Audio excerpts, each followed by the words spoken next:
Noah. But I had a question about the pre-mint question you answered on Stack Overflow half a year ago or a year ago, because Stack Overflow people, they will find you and they will make you clarify your answer. So I'm here to ask for like the code reference, because you link to a transaction hash for an unverified contract.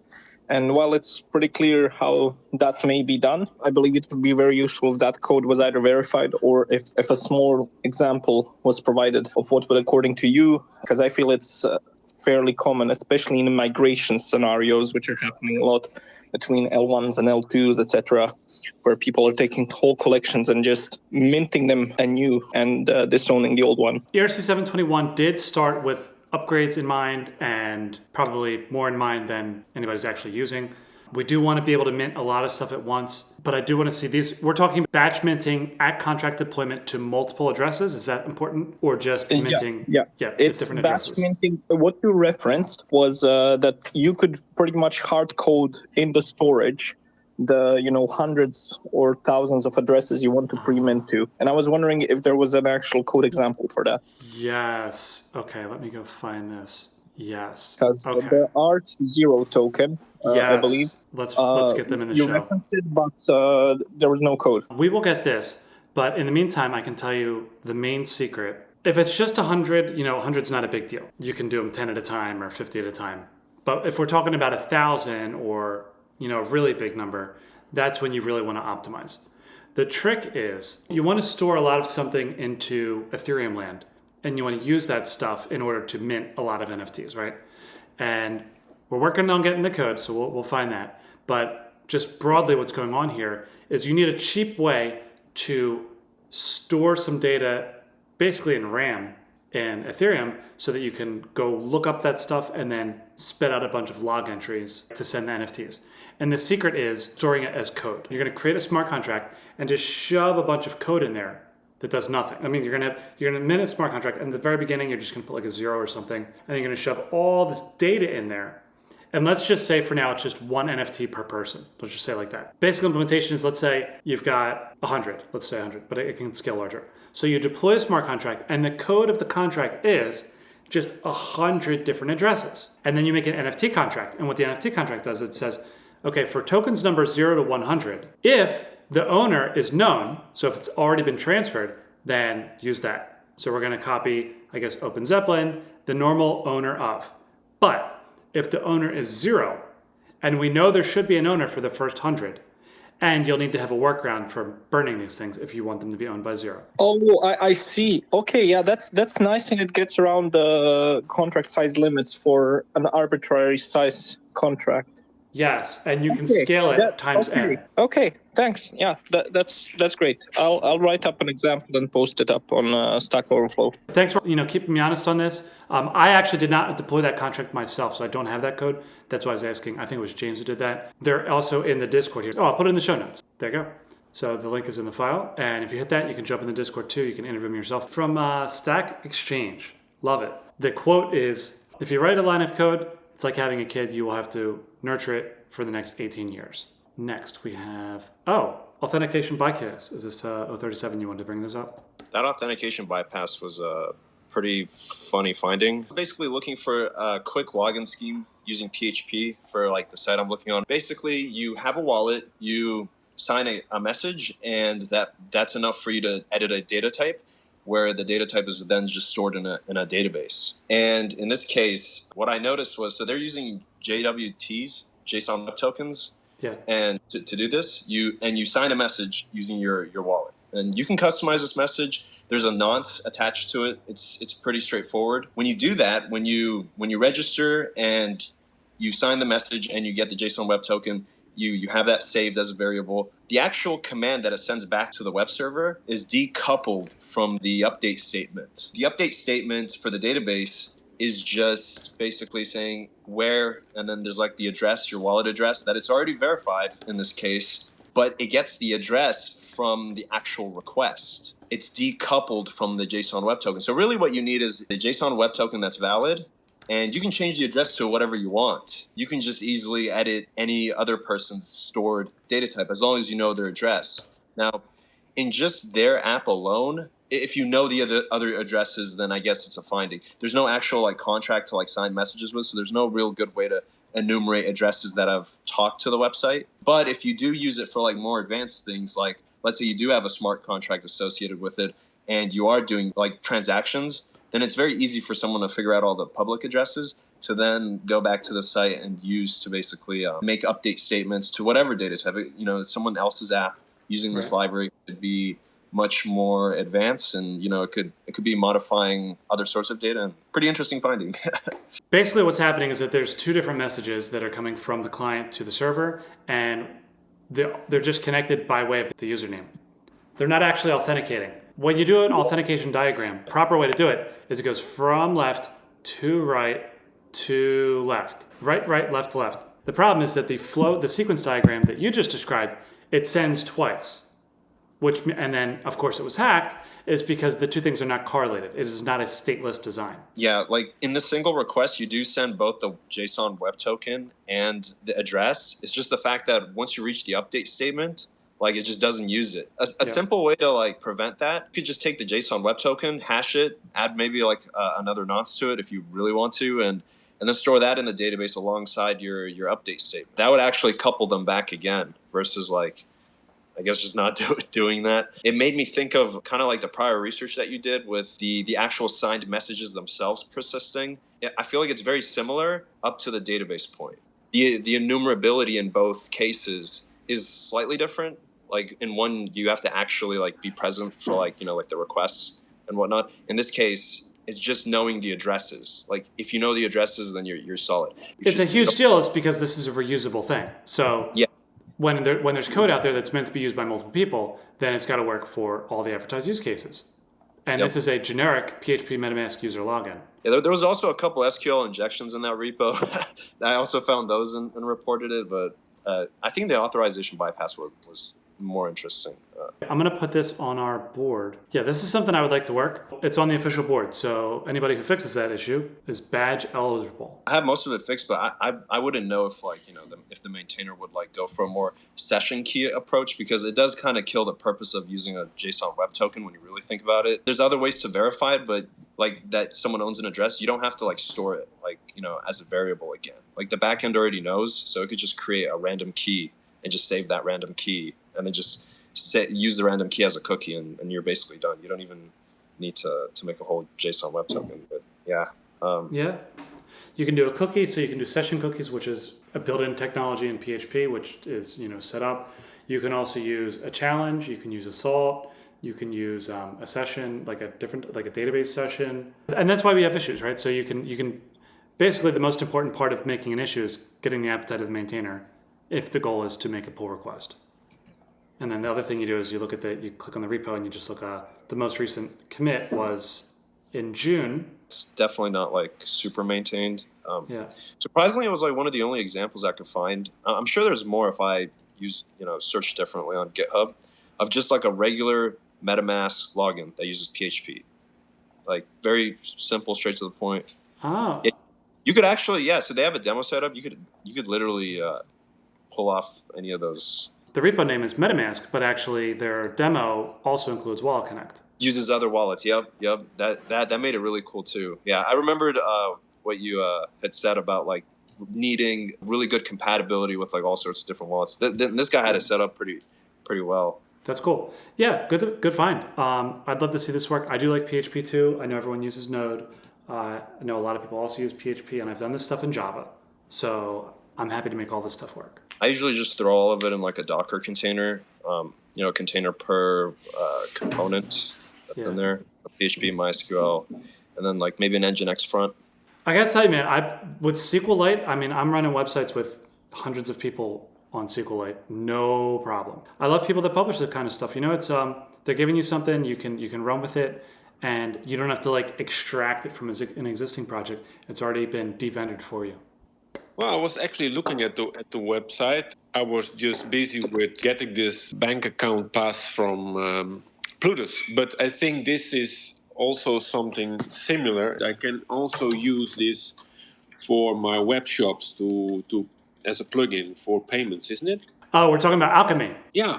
Yes. Basically, you want to be So you get it powered by, so you've got like Alchemy, Visa, MasterCard, and so you're going to have one type of like a currency, like a fiat currency, and then you're going to have a token. Yeah, I understand. So I mean that's the basic product. MoonPay is a competitor. There's other on ramps. And do you have a specific market that you're targeting with your store? Starting this coffee brand, Cyber Coffee, we wanted to accept also all the crypto payments, and we were busy with some plugin, but it really didn't work out really well till now. So this coincidentally, that legend brought me here. Before I had the Binance Pass, but it is not longer available here in Holland. So I was looking for something else, but I used my Binance card almost everywhere. So maybe Alchemy Pay can be providing me this. Yeah. Don't expect that Alchemy Pay is going to let you get away without KYC though. No, that's not the point. Oh. I just want to have the money from a company, not stored in the bank account. So like Plutus, you can it's similar like a bank account. Yeah. You have the bank account number, but it's not connected to a bank. I got to ask you a dumb question about your business though. Are you going to be using the commercial rights on your Bored Ape for this coffee?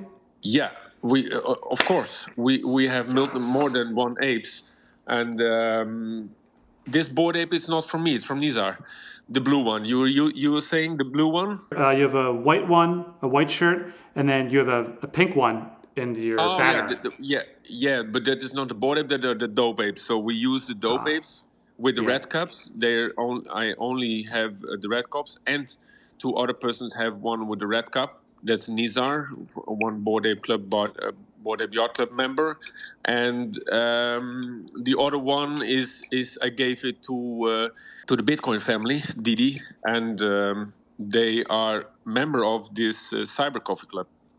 Yes. Yeah, we will use all the IP rights. We have a lot of apes, and we will use the IP rights on several products. I love this business model. We were actually talking about this specifically. There's somebody else on this show earlier that was using Gutter Cat as a model for their coffee, and they also use a Bored Ape for some bagels. We give the possibility for young people to claim an ape and to use the IP rights temporarily to do fundraising for their project. You're from Legends Playhouse, right? Yeah, I met Legend, in Lugano. Yeah, so I made a little chat called Discotech, which I also added you into, William. It's for my Euro friends that I met in Switzerland, and I just sent you on Twitter the picture of me in front of the car, the Tesla that was there, and then the coffee as well, the espresso that he made me with my ape in the foam of the espresso. I'm actually gonna put it, So that's him right there. Let me actually put it up. Co-host me so I can bring people up and whatnot too, and it'll help with the algo of this chat. But this coffee is lit. People that don't get it, people that are uninspired, they ask me, do you really think these pictures of animals are gonna this or that? Do you really think people showing up in an X space, getting together, excited about coffee, are gonna change the world? Yes. Coffee changes the world, all right? Of course. Starbucks changes the world, but better than Starbucks is entrepreneurs and people that want to get started. I'm just trying to remember, the tech scene, like early internet, right? This is how it was. There was coffee, you showed up, you meet people, you traded discs. We're still doing that. If you don't look at this like I'm trying to make $1 billion, and you look at this like I'm trying to make $1,000, yeah, it's a lot better. It's like, okay, let's get started. Bored Ape, what I love about Bored Ape is there's a limited quantity. This is your pirate flag, right? You got your little pirate flag, and you're saying, okay, I'm looking into new ideas. For me, the audience is more people that are starting coffee companies, right? So I think it takes a lot of dedication to serve people. Food is a tough industry, and I've seen so much inspiration out of people that are starting businesses, and that's really humbling. So, William, and plus this photo is dope. I was traveling through all of Europe, making free cappuccinos. Everywhere my car stops for loading with a Tesla, there was no coffee. So I had the idea, let's make a meetup everywhere. As soon as I loaded the car, I opened up my hood and I said free coffee for everybody. And we had magnificent conversations with all kinds of entrepreneurs during this 9,000 kilometer trip. It's amazing. We create a massive network. We have a lot of good conversations. We made friends. Coffee is a really important thing, and we have the time. And the extra thing was that I was printing the business logos on the cappuccino. They made a nice video and they tagged it on Instagram or on Twitter. And this is how they will remember me. So it is really hard when you're on a booth or on a fair that people will remember you. But this brings the extra that they will say, oh, yeah, you were the coffee guy. And this is how you build your network. It's amazing. I pinned the tweet that I just put out with a little video of the car with the wrap on it, the espresso, and then a picture of me standing in front of it. I can have an account on Alchemy Pay. I will find it out, and I will use the pass for the business. It's great, and I will use the account for my cybercoffee.io. I will dive in it, and if I have a question, William, I'll come back to you. Yeah. If you've got specific questions, like if you've got implementation notes, then we can go deep into this too. Thank you. FYI. Dude, everyone is just they don't need no airdrop. They're just happy to be sitting next to the guy who the reason NFTs are this way. And funny thing, Cyber Coffee, he gave you a huge compliment about branding with your apes. He created NFTs and fucking hates them for what they are now anyway. So it's a huge, you got a huge fucking love there. I got a quick question, Legend. This guy must be an OG of NFTs. But yeah, introduce me to your friend, bro. Like who am I talking to in relation to, I don't know, the music industry or something? I got you. I got your lightweight. So most NFTs are written on ERC 721, which is a protocol, right? It's like a standard, right, William? So this guy was just bored one day and was like clicking around GitHub. Shut up! He was clicking around GitHub and was like, oh, look at this white paper for ERC 721 that somebody just left here. And then he went and did the rest of it, like finished out the guy's thoughts and did the math and completed it, and then NFTs became, written on that protocol. Yeah. Pleasure to meet you. It's my pleasure for sure. Just like this, what are you working on? So I do music, particularly music NFTs over there on Cardano. We've used that as kind of our way to generate revenue at an early stage in the music industry before most labels and music groups are able to kind of generate revenue. We're able to actually sell NFTs of our music and everything over there on Cardano because their metadata standards and whatnot, they allow for us to do like up to 100 songs. And I just focus on providing opportunities for my team because where we're coming from, it is a real monetary opportunity way before we'd make money from streaming. I love how you're thinking about it before streaming. Like, okay, if you've got less than 1 million fans, I'll make more money with NFTs than I will with streaming. Yeah, and it's direct to a wallet with our distributors currently. And although we're branching out to other chains, Cardano has been the big boy just because their ecosystem has allowed for us to generate this much revenue in such a easy to onboard manner. That's why I was so interested. You guys talking about on-ramps, this has been a big problem for me in general, particularly in lower income, lower influence, lower tech savvy areas. Like we don't, onboarding is one of the many problems they have, especially for on-ramps because of identification reasons or, you name it. There's so many other reasons on-ramps and onboarding can be. And I got bad news, man. It's going to get harder. So I'm studying the IRS regulation that's coming out. And the problem is that they're going to make on-ramps harder. And they really want to have everyone's social security number if you're moving crypto around. They're tracking your IP addresses. There's a lot going on with that. I do appreciate that. Yep. We're trying not to box ourselves into anything. So it's certainly useful advice. Yeah, and I don't want to see you worried about on-ramps, man. I don't want to see you thinking about on-ramps. I want to see you on a platform. This is 2023, baby. We've been at this for years. There are platforms out there for you to use. You should not have to be writing code. There should be zero tech. This should be point and click by now. And if you're not getting that, raise your standards. Be like, look, thank you for your platform. Thanks for letting me without the front end, the front end payment or anything. Be like, look, I've also used Shopify, and that's how good I want this. Dream big, and push your vendors, push them harder. Pay money to someone else to be your platform, and then push them to do better. Always push for better and fight for your customers. If your customer, that's why you give your phone number to your customers. Anybody who's an NFT since 2018 has my phone number, like same number, not a burner number, my real number. You can call me right now, right? So anybody in the scene knows me. I don't have your number. You're not it. Maybe you got it in 2019. And I push for you. Like if things are whack, fix it. Like, I'll be like, I'm fighting for you. So like, if something doesn't work in Solidity, fix Solidity. Like that's a detail. We don't need details to be tripping up people, right? So you should never have to worry about tech. You're an artist, and you said that first. You did different advice if you told me I'm a nerd who likes programming all day, and I also drop some beats. Like if that was you, totally different discussion, right? You said I'm an artist first, so I want to see you doing art. I want to see you killing it. We're doing this Tuesday, 6 p.m. Eastern next week, so we'll make a tweet about it. So, Mendel, may I ask you something? Please? Yes. Would you consider to joining a team to educate Web3 community, not only Web3 actually, also in sector professionals? We are going to announce a new program at Terminal.